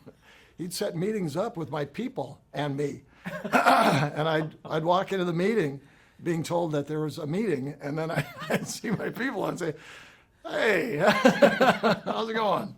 So what's the subject? What are we working on?" He called me up one time. I was in, excuse me, I was in Lincoln County with the county commission. It was a joint meeting of the city and the county. We met with county. We did the same thing with Minnehaha County. And gal, I didn't know who she was, came walking in and said, "Governor's on the phone." And I looked like, "Okay, who's it for?" And she was looking at me and said, "Okay." So I went in, I picked up the phone, and he's got a room full of people. And he's saying, "Gary, Minnesota Avenue." And I'm Gary. I know where Minnesota Avenue is. Am I supposed to say something? And then he says, "Don't tell me that everybody that drives down Minnesota Avenue is driving from Baltic to Harrisburg." Okay, won't tell you. I'm sitting there waiting. And he said, "So I think you need to take over Minnesota Avenue." And take over means the rebuilding of it, the maintenance of it. Because it is State Highway 115. It's a isn't it? state highway. Yes. And that's his point. It's a state highway. And he doesn't want to do the job anymore. And I'm thinking, okay, I've got 12th Street, I've got a highway there, I've got Cliff Avenue, that's a highway. How many of these highways? The writing is on the wall. Yeah. Yeah. And I'm thinking, okay, gas tax. You give me a 50-cent per gallon gas tax, and it's a deal. And he said, no gas tax. It's you guys are driving on it. They're spending money and blah, blah, blah, and all of this other stuff. And I'd had that discussion with him several times. And in one of the discussions, I said, seriously, if you give me 10% of the state's gas tax, I'll take care of the highways in Sioux Falls. And he said, that's too much. And I said, how much is right? And he said, 0. And that's how arguments with him went. But he wanted, and then I believe it was Mayor Munson who acquiesced and went ahead and had the city take over Minnesota Avenue. So, Okay. so that's ours now. So that's how it went. When he's running for office, the phone's by Sandy. Everybody knows I need my rest. The phone rings. It's 2:00 in the morning. Hello. And he'd say, Bill, it's for you. So I'd go in the family room and sit down and talk to him, especially when he's running for office. He couldn't sleep. He had a horrible time. I'd say, you're going to win. You're going to blow this person away. You know, there's nothing to worry about. And then he'd start pointing out, when you're running for office, that's what you're focusing on. Yeah. You're focusing on what the other person is doing far more than anybody else in the world, even that person's spouse, is focusing on. Even his top aides are focusing on. You're so focused on what that person is doing that you don't realize 99% of the people don't even know what's going on. They don't know there's an election. But he's all worried about it. So I'd chat with him a little bit and promised to take care of something, do something for him. And, that's what he needed was to know that things are happening. And then I'd start pointing out some stuff. And he had great advisors. He was a great speaker. Yeah. You could write down the things that he said after he said them, and oftentimes they wouldn't sound so impressive. It's the way he said them and the way he could just grab a crowd and start speaking that was so influential. He'd have good meat in it. Yeah. But when I was a freshman legislator and he was speaking, and I'm taking notes like crazy, and then I'm at another speech of his, and he's using different numbers. It's like, wait a minute. You're the only one checking his homework. Yeah. Well, I'm memorizing the stats so that I can use them in my speeches, and then he's using different stats another time when he's speaking. Well, this isn't something you'd update. This is past stuff, So then I got, okay, I get he's The game is he's in the ballpark on the numbers, Yeah. and oftentimes he's right on, but they change enough so that so it was fun from that standpoint. Right. So as mayor then, just maybe kind of finish that part. But as you look back on your time as mayor, what would be the thing you're most proud of? Oh, goodness sakes. It was quality of life issues for me. There's so many different things. In the Lewis and Clark Regional Water Supply System, I started as Utilities Commissioner, and that was a huge baby of mine. But I was very concerned about crime rate in the city of Sioux Falls. Crime rate was high, and I had a green light on that. We gathered everybody together, said there's no wrong answers. We came up like 2 lists of things, implemented lots of them. Every single year that I was mayor, we decreased crime except for 1 year. There was this, let's see, it'd go like one blip like that. And if you compare the first year to the last year, percentages according to the FBI Uniform Crime Statistics on Violent Crime. Yeah. We decreased crime 35% during that time. Yeah. So that was a huge baby to me. Yeah. We put police officers, we started the school resource officers. Okay. We had just a whole plethora of things that we did. There were a lot of robberies taking place. Mm-hmm. So what we did was we had at the casinos and different places that were being robbed, the convenience stores, we had them take down the posters that were blocking the till and the person operating the till. And we did that so that we could observe to see if what happened. Instead, and we actually hired some off-duty police officers, some retired police officers, a variety of people. Even I went out, and we'd sit in a car with binoculars and our cell phones, watching different places. Uh-huh. Places where we could see 3 or 4 different places, and report if something suspicious was going on. We also stopped rushing to the place. Okay. Instead of having 14 police cars show up, Yeah. or 6 police cars, Uh-huh. we put a perimeter around, Yeah. and we identified the vehicle that when we could, and then we stopped vehicles that looked like that, Yeah. talked to the people, got them to let us take a picture of them, went back to the convenience store and lined out the pictures, all of them, and yeah, it's that guy right there. Oh, wow.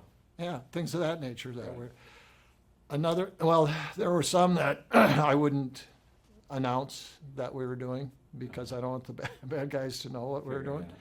out, And it's kind of like when somebody escapes from some prison in a foreign country. You don't want to tell everybody how you did it, because you want the next innocent guy to be able to. Yeah. But it was real exciting to be able to accomplish that. Falls Park was huge. We completely renovated Oh, yeah. Falls Park. We bulldozed it from one end to the next.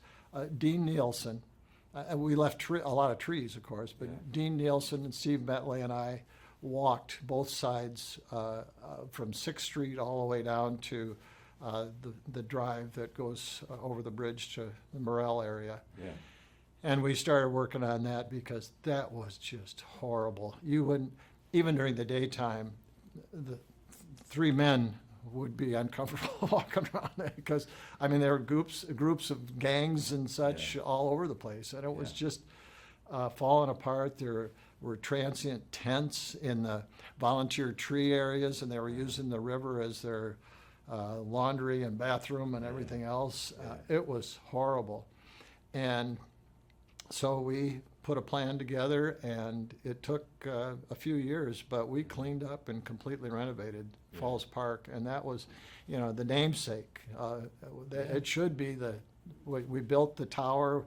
The very first visitor center in the city of Sioux Falls is Okay. there with the elevator and the Yeah. viewing tower, and put in the places where the viewing stands with interpretive centers, just about every bit of sidewalk. We took out all of the old bathroom facility. It was just a stench, horrible place. You just didn't want to even go in that place. It was so bad. And the shelter, the parking lots, the drives, everything in there is new. The barn, the old horse barn that was being used by the Utilities Commission for water rec, I think it was, Okay. for the water department, and turned that into an artist's barn, which I don't think it functions for artists any longer, but we did that, and just everything that's there as we went through. We accomplished the purchase of the Pitts property, and we're cleaning that up. Okay. We were not able to get the brick company at the time to purchase it so that we could put the street through. Yeah. And Mayor Munson was able to get that purchased and get that through.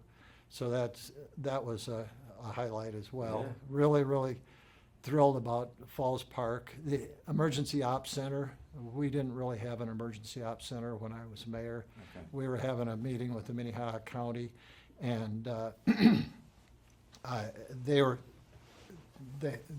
guy that was in charge of I forget the name of it now, of what happens if there's a tornado or something of that nature. And so Disaster response? yeah, so I was asking him or someone was asking him, what are you going to do? And he said, well, we've got the city directory. And he pulled out, the old city directory. And he said, and we're going to go through that, and we'll assign places where people can stay. And, it's like, okay, what else do you have? Who's volunteering? Who's doing this? And it was just not there. Yeah.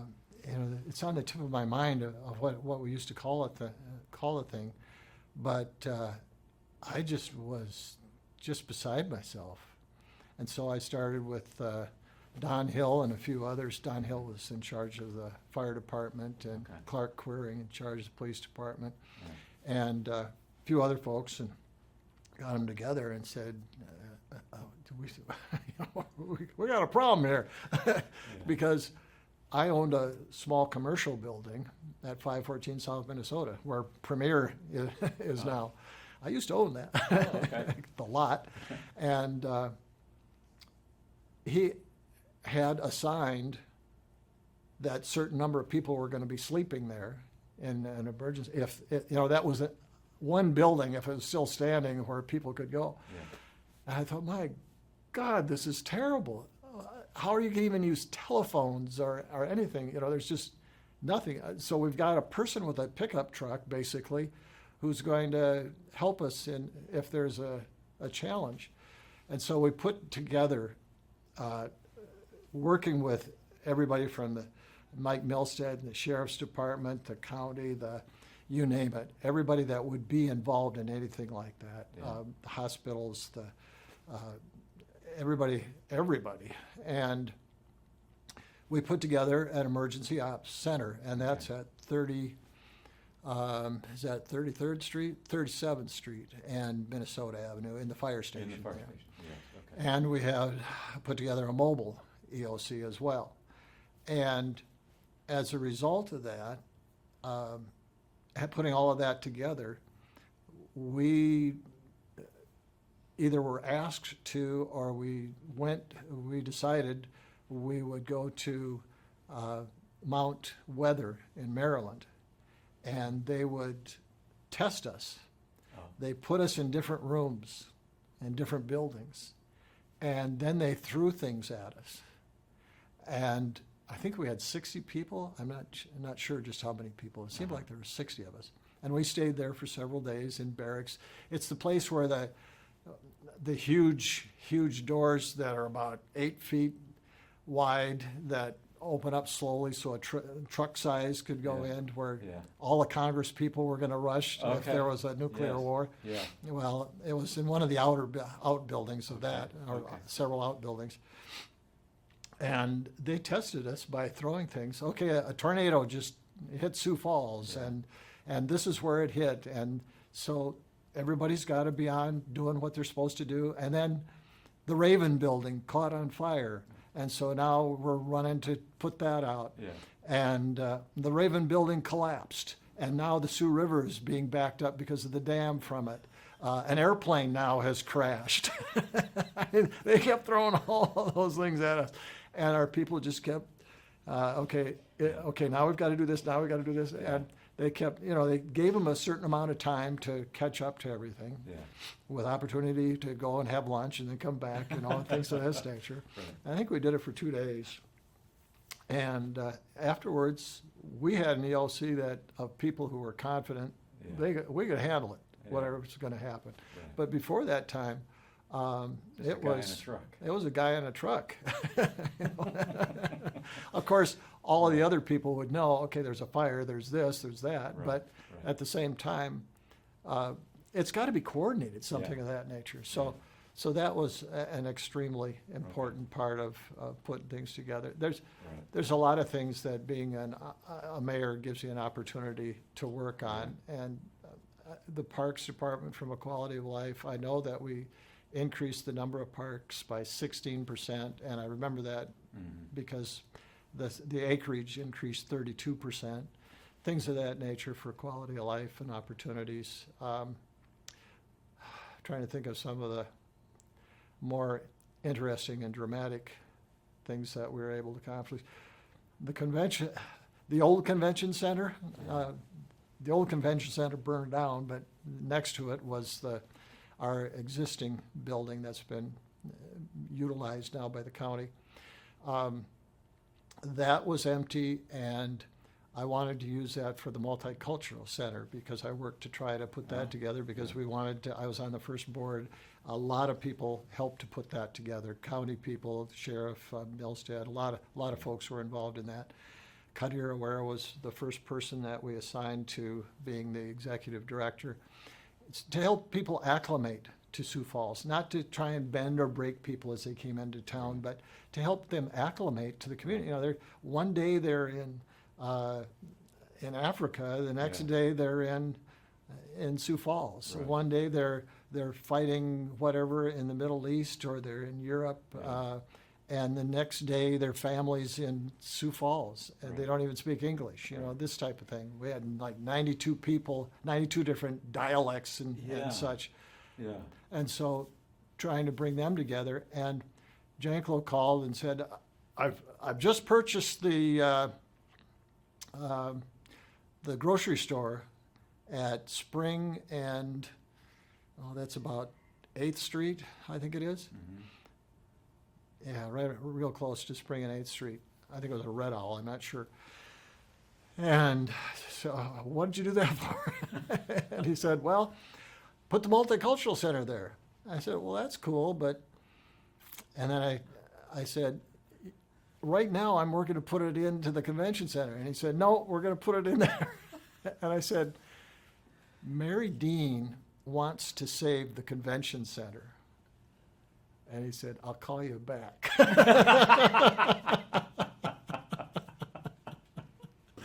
And about 3 weeks later, we had our groundbreaking ribbon cutting announcement down at the Multicultural Center at the convention center. It was just a light just hit me because I had just read somewhere earlier Mary Dean's name was mentioned in an article or something about the convention center and how she wanted to save it because she loves older buildings and all this. And so, so I just, whoa! That happened. Slowed him, that was the only time it slowed him down. Well, I changed history a little bit with Governor Janklow. He came into my office when I was getting a little close to the end of my last year. Another unannounced visit. It was, hi, have a seat. And he sat down and said, so what do you want to be, governor or, excuse me. This happens so often. There's got to be a cure to it. It's like my tinnitus or tinnitus. There's no cure for a lot of things. You get older and that's the way it goes. I said, hello. And he said, what do you want to be, governor or congressman? And the first thing I thought of, I said, anybody who follows you as governor is going to look like I won't use the exact words, but it was similar to being a pansy. And because you are so out there, I would see my job as governor as the same as my job as mayor. I make sure I have the right personnel for the right jobs, that I have the right materials and equipment for them, that they're trained to do it, and that they have the proper plans of action. That's my job. My job is not to go out and help them fight a fire or catch a bad guy or any of that. And so our way of handling things is completely different. And I would look like a pansy compared to you. Anybody would. Yeah. And And you told him that? yeah, I said, I'm probably going to look at being Congress. And he said, if you run for Congress, you can be there forever. And I don't know if he was saying that in a bad way or a good way, but he said, you can be there forever. And that hit my mind real hard at that point. So he called me because Larry Pressler then, about 2 weeks after we talked, and it was absolutely the most wonderful thing in the world when you're in a situation where people who are really in control come and say, what do you want to be? Yeah. When the governor comes and sits down and says, do you want to be? And okay, that's what I've chosen. And all of a sudden, there's this mechanism of people that will support me. Yeah. And, you know, it's almost, it's so humbling, but at the same time, it makes you feel like you're cheating almost. Yeah. But he said that, and 2 weeks later, he called me. I answered the phone. You can't beat Pressler. I mean, he's always blunt. There's no, hello, how's yeah, the weather? there's never, he's like my dad. My dad's like that. Yeah. All of a sudden, my dad will call, you say something, and, okay, that's, no goodbye, no. Yeah. It's just, oh. And with Governor Janklow, it was like that. He said, you can't beat Janklow. And I said, yes, I can. And he said, no, you can't. Yes, I can. No, you cannot. Yes, I can because, no, you can't. He's interrupting me. And I said, Governor, I can beat Pressler. And no, you cannot. Nobody can beat Pressler. Now I won the argument. You can beat Pressler. Silence. Okay, I've proven the never, the ever, the nobody. I won this argument that much. I won the argument. Now I've got to get my take on to how I can do it. And I started to talk, and he said, I'll call you back. Oh, I hung up. And I wonder where I'm going in life. Yeah. So then I get a phone call from one of his people. Bill wants you to be at the downtown Holiday Inn. He's going to make an announcement. And I get the date and time, and I call my folks because my dad and Bill were good friends from when my dad had been in the Senate for a couple of years before I was. And so I went there, and there was a big, nice announcement, and he was running for Congress. So you're to blame for putting him in Congress. Well, could be. I don't know Yeah. if he was trying to persuade me that he was going to run. He did not like Larry Pressler's chief of staff, and he didn't care for Larry. Oh, And- and Larry Pressler's chief of staff was Kevin. Yeah, He was on the Board of Regents for. right. And he was in charge of Kevin Burlington Northern Santa Fe. Yeah, Yes, yeah. yes. Kevin Schieffer. Okay. And so he ran, and I think he was miserable when he got elected Congress. When I tried to talk him out of running against Abner, he said, I don't want to be in Congress. Right. They won't even let you talk there. Yeah. And I said, if you don't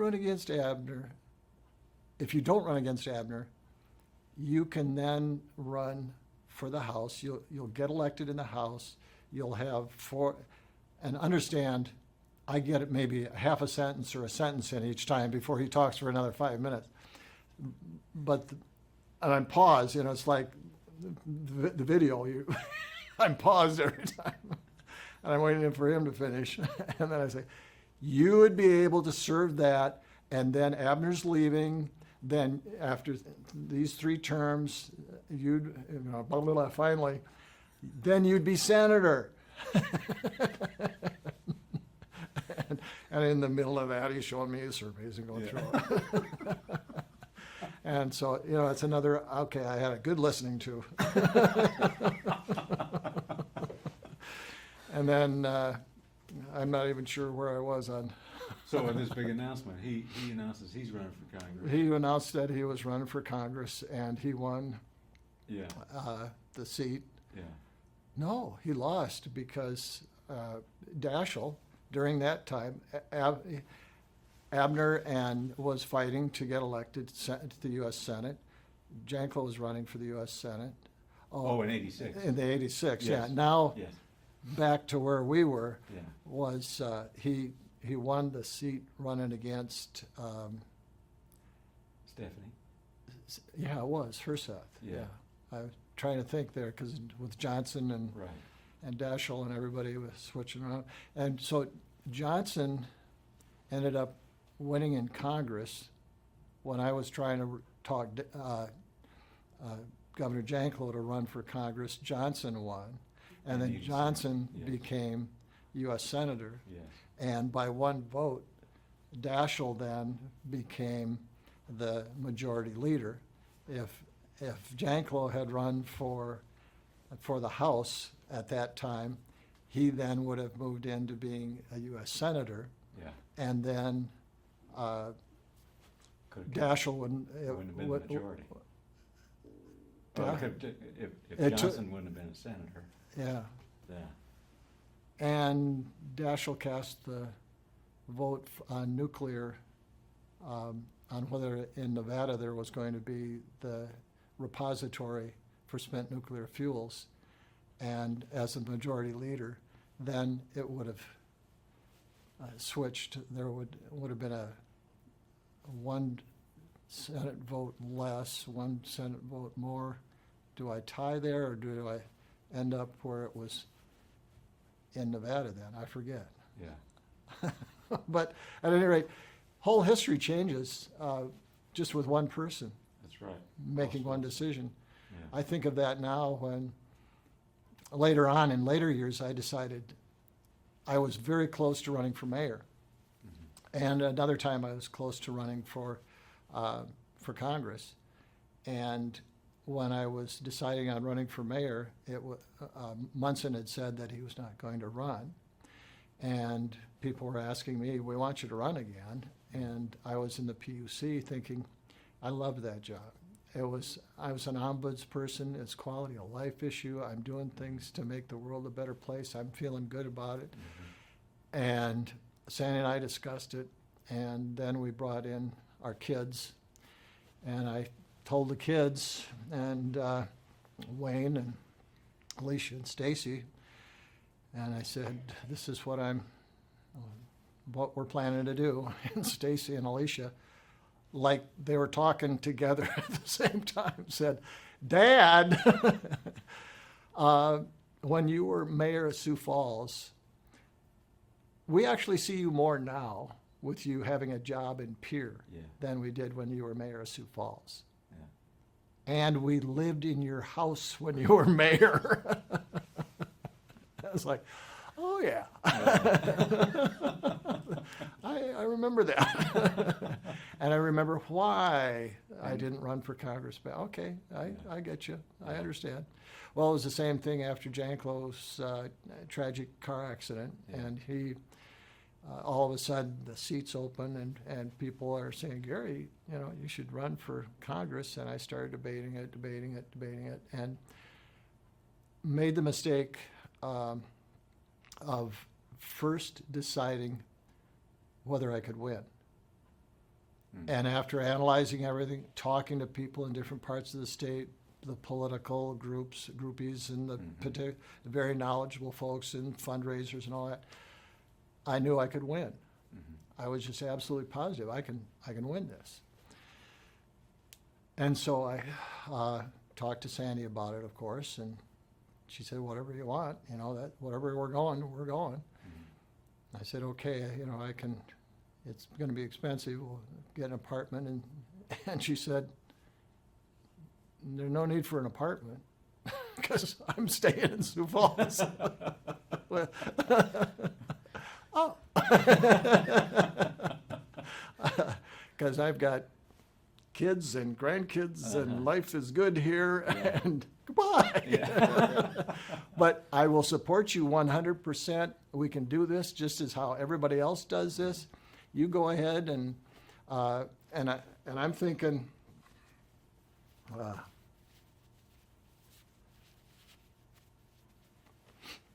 you go ahead and you had talked about the potential for, like, some of those guys sleep in their office and use the gym and all of this sort of thing. You can save all that money that you're talking about spending for an apartment, $2,000 a month for an apartment. Right. Now you can do that and you'll save yourself a bunch of money. We'll support you.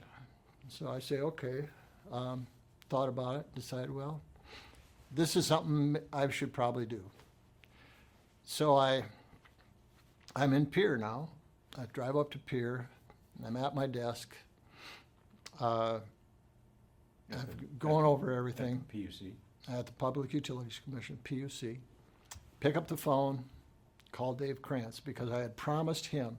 He's a golden guy for me. Mm-hmm. Golden because he was always truthful, because he wrote the facts. If I screwed up, then he'd write that I screwed up. Yeah. But he didn't beat up on someone, so to speak. He was a factual writer. He didn't use adjectives that were were descriptive in a sense that belittled or anything like that. It was all truthful. So, and I loved him for that. And so I called him up, and he answered, and I said, Dave, I was calling you because you write the news and everybody else can get a jump on you, and you're a blessed guy. I love you. I called you to tell you that I'm running for Congress. But while the phone was ringing, I decided I'm not running for Congress. And it was true. While it was ringing, I'm sitting there I'm still thinking about all this stuff that I've written down, all this stuff that I planned and all that. I thought, why am I going to segregate myself from my family like that? I don't like the thought of living in Washington, D.C. I don't want to do this. Why am I doing it? So he said, are you running or not? I said, I'm officially announcing that I'm not running. And he said, okay. So he put a story in the paper that I'm not running and made it official. And your wife found out that way. Yeah, she did. As a matter of fact, everybody found out that way because Yeah. a lot of people are thinking I'm running. And Yeah. then all of a sudden they see in the paper that I'm not. Yeah. And the same way with, which governor was it? Governor Miller. I was still, I'm trying to remember. I know where I was when I got the phone call from Krantz, but I was on a boat with Al Aden. Al Aden's boat. Al was chief of police in Pierre. Oh, And Gary Drews, who was the mayor of Pierre at the time. okay. And we were fishing. And I got a phone call from Krantz. I was mayor at the time. And Krantz said, are you Janklow's choice for the PUC? Because it was an open seat. And they were looking for somebody to run. And Janklow had called me, asked if I wanted to be in the PUC after I was done with the mayor, since we had discussed that I couldn't be the that Since you couldn't be Pressler. I couldn't be anything else. Yeah, yeah. And so I said, well, that sounds like something that I actually enjoy doing, since I was responsible for 7.5 years of 3 municipal utilities. Yeah. I certainly have a great background for it. And he said, all right then. And he had a number of people who had asked to be in the PUC.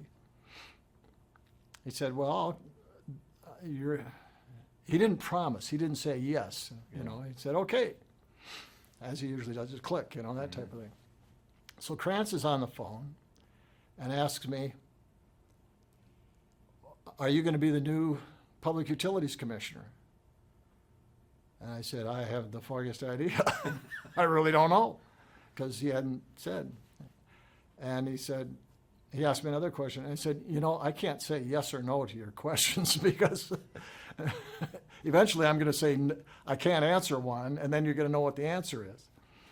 And he said, well, can you tell me if you've spoken to Governor Janklow? And I said, I'm not going to answer any questions. And he said, well, here's a question that you can answer. If the governor asked you to be the PUC commissioner, would you say yes? I said, I can't answer it. And that's all right if that's on camera. So then he asks, Krantz asked, if Governor Janklow asked you to be Public Utilities Commissioner, would you consider it?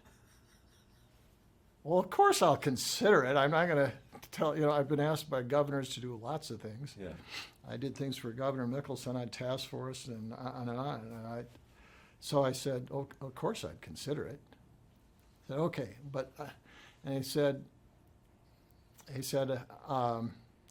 do you know if, and then he listed several people. Do you know if these people would consider it? Or have they been asked? Or have they spoken with Janklow? Can you answer any of those questions? And I said, well, one of them you just mentioned was Gary Drews, and he's sitting 2 feet from me. Or fishing. Here, I gave it to Drew. And Drew said, I don't want to talk to him. And I said, Drew hasn't talked to him either.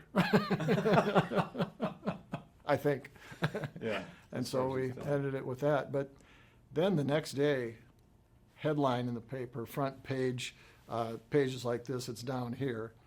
Or, yeah, it's right there. I flipped it around for you. It says, Hanson will consider, you know, it's big, bold letters. Oh, nuts. It's like, oh my God, Dave, don't do that to me. Oh, Governor Janklow was really upset when he saw that. Really upset. And he wouldn't even take my call so that I could explain it to him. And that's how we were. I mean, we were good friends, but occasionally, you know, you have your breakups. Marriage is like that. Yeah. And so we got through that, of course. But Yeah. he asked Bob Sarr to be the PUC commissioner, and had me. Then I had to run for the office against Pam Nelson, who was an incumbent who was running for office. Oh, okay. And so I ran, and I was elected in a contentious race there. So, I mean, there's 40 years of politics plus Right. that I have experiences on, and Right. they're just a plethora of them. So, Right. Well, I think, given the time. yeah. why And I don't didn't we- even turn one and of we these didn't pages. we didn't even get to really the state PUC stuff, with the windmills and all that kind of stuff. Rescuing the And, State Theater. Oil pipelines. Revitalizing downtown, Yeah. reduce taxes. Why don't we- For new form can of we- government. God, there's, In a that was few fun. weeks or something, can we book another couple hours? Oh, I'm very happy to do We'll it. have to let